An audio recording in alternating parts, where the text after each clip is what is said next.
Hey guys, welcome to 9.1 example 2. But before we get to that, I forgot to show you how to do factorials on your calculator. So it's pretty easy. If you want to do 3 factorial, you just hit the number 3 and then you hit the math button. Once you hit the math button, actually I'll use my mouse so you can see it. So the math button's right there. You want to head over to probability right over there. So click over. And then it's basically option 4. So you can go down here, hit enter, or just hit 4. And that's the exclamation point for factorial. So 3 factorial, you just hit enter there, and there you go. 3 times 2 times 1 is 6. That'll be kind of useful later on. For example 2, we have a Tennessee license plate consists of 3 letters of the alphabet followed by 3 numerical digits. Find the numbers of different license plates that could be formed. So let's do A first. So the first thing I always do is figure out how many spots there are, right? So we know that there's 3 letters followed by 3 numbers. So 1, 2, 3, and then 1, 2, 3. Now I'm gonna now put some numbers there, but the numbers I'm putting in there represent how many possible objects that can possibly go into the first spot, second spot, and so forth. So in the first spot, because it can contain a letter, I know that there are 26 letters in the alphabet. So there's 26 different numbers that are there. So that means, right? Because if you think about yourself drawing a tree diagram, well, you would start making the diagram with A, B, C, D, E, F, G, right? Like that. A, B, C, and then you go D, E, F, G, right?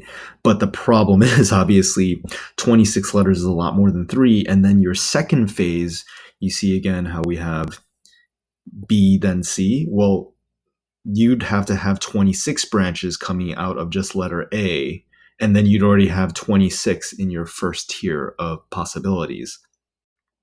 So we want to just stick with the math and not have to draw a tree diagram for everything. The tree diagram just helps you understand how obvious it is that we're just going to multiply in those cases.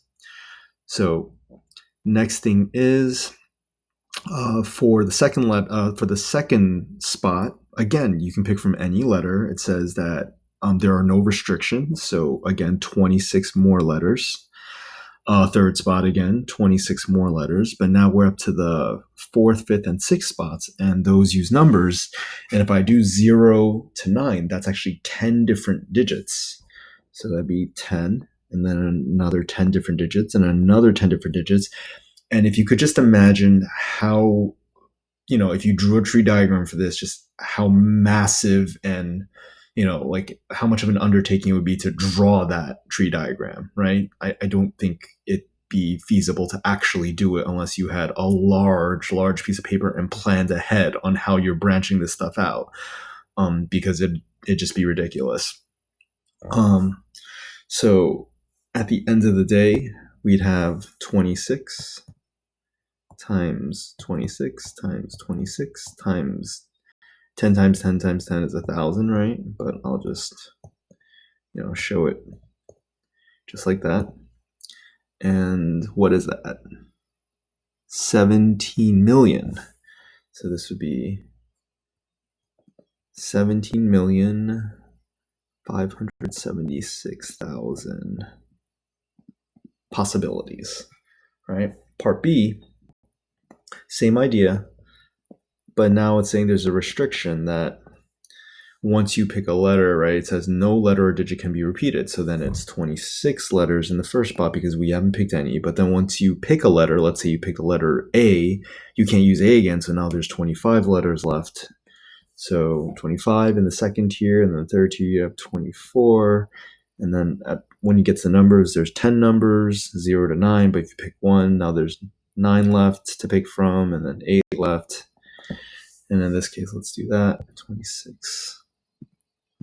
25 times 24 times 10 times 9 times 8. And that's 1, 1, 2, 3, 2. All right. So we can see the comparison that 17 million to 11 million, there's going to be less possible arrangements because you don't allow numbers to repeat. All right. Hopefully, you guys are comfortable with your calculators, and I'll see you in the next question.